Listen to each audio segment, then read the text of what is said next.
Hey everybody, Olivia here. I'm so glad to be back with you on Zoom. I finally figured out all my tech issues, and it feels so good to be back doing the blog with Kyle. I'm sitting outside enjoying my garden right now.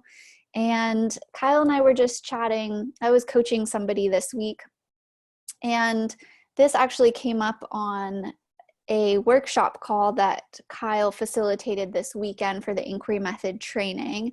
And it pertained to my coaching client that I had this week and just a question I've been having in general. So we were going through the levels. Kyle was taking us through his wonderful chart about the levels of consciousness. And we were on level 1, and he was talking about how that's the level that you're not okay. A person at that level is just not okay with what they're feeling.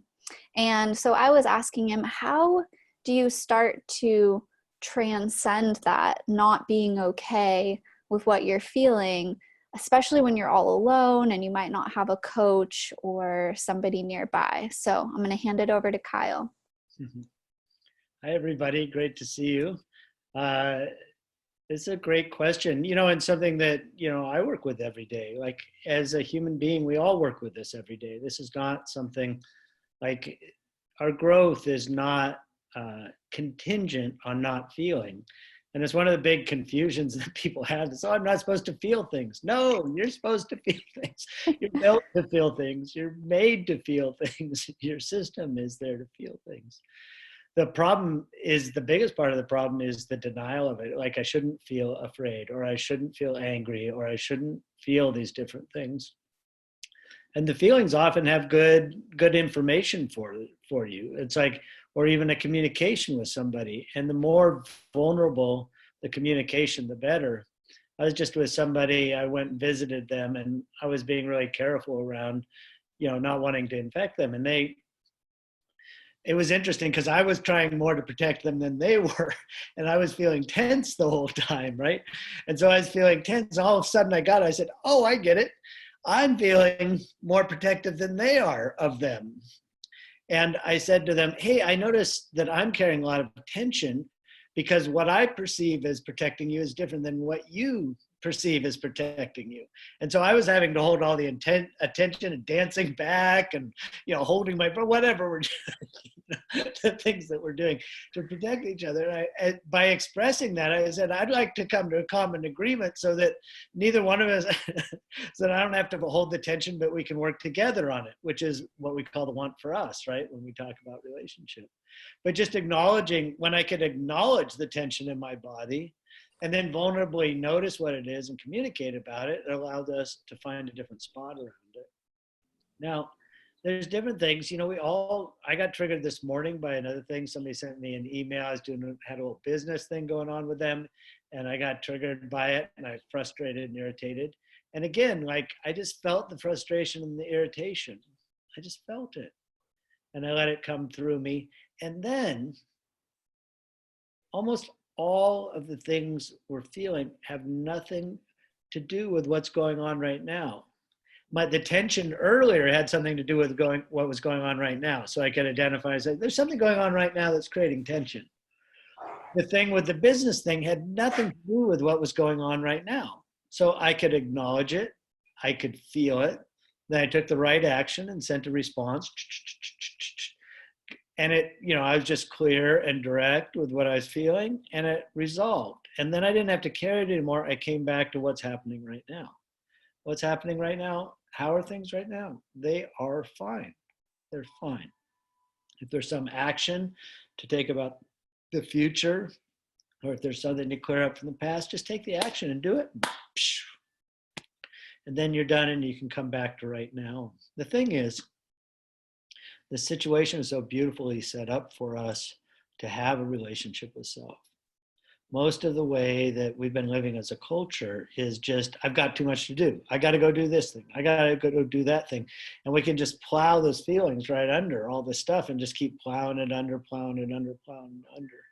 But we have a wonderful opportunity now in the current situation is just to get to practice being with ourselves, being with whatever's arising, and then finding that place to come back to the present now. I think there's just an incredible opportunity in all this. It's been an incredible opportunity for me. And it's been such a pleasure to just be with myself. I'm here by myself.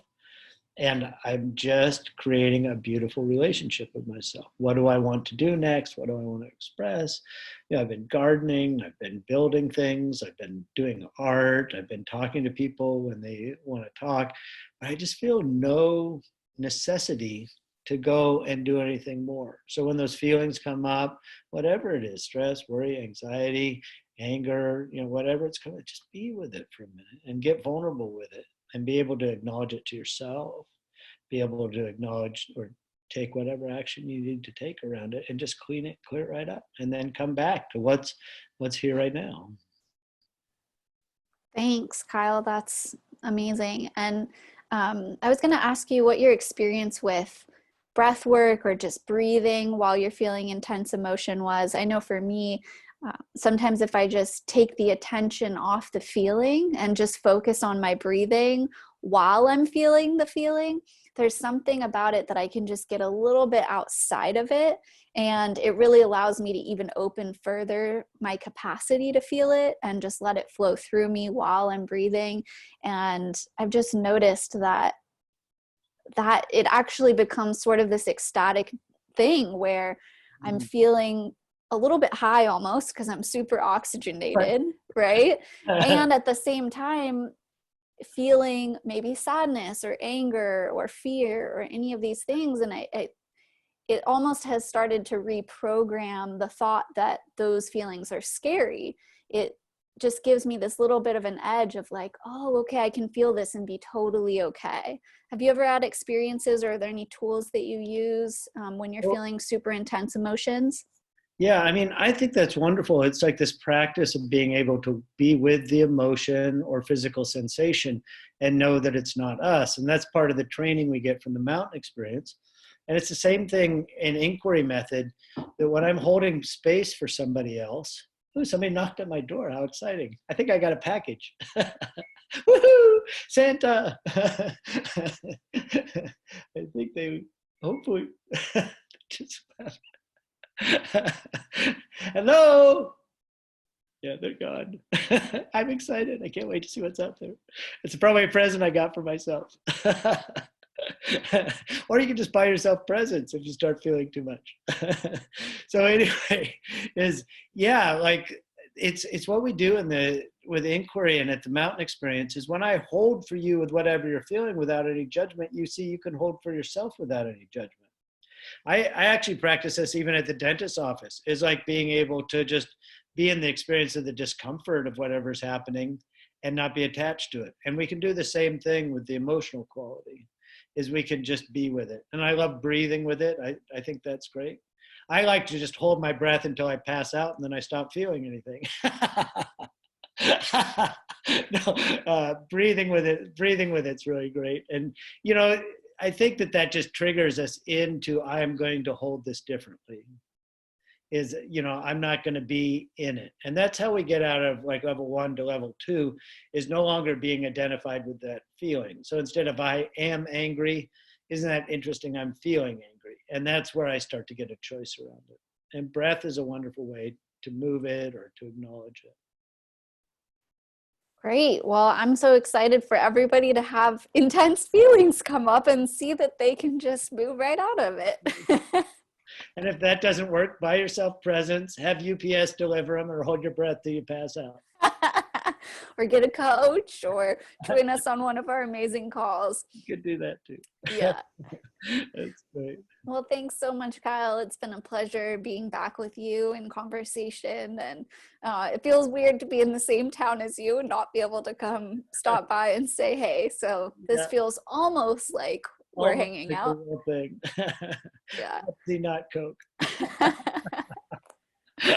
So yeah, thank you, Kyle. And please do head over to our website, lifeataltitude.com. We have tons and tons of amazing opportunities to connect right now. Kyle is being very generous with his time and having extra coaching and teaching circles, healing arcs. And there's also community members that have just jumped in and are doing everything from meditation to yoga to online Freedom to Flies, which are community-based inquiry method. So we'd love to see you at one of those. So head over to our website, and we hope to see you soon. Thanks, Kyle. Bye, gang. Nice to see you.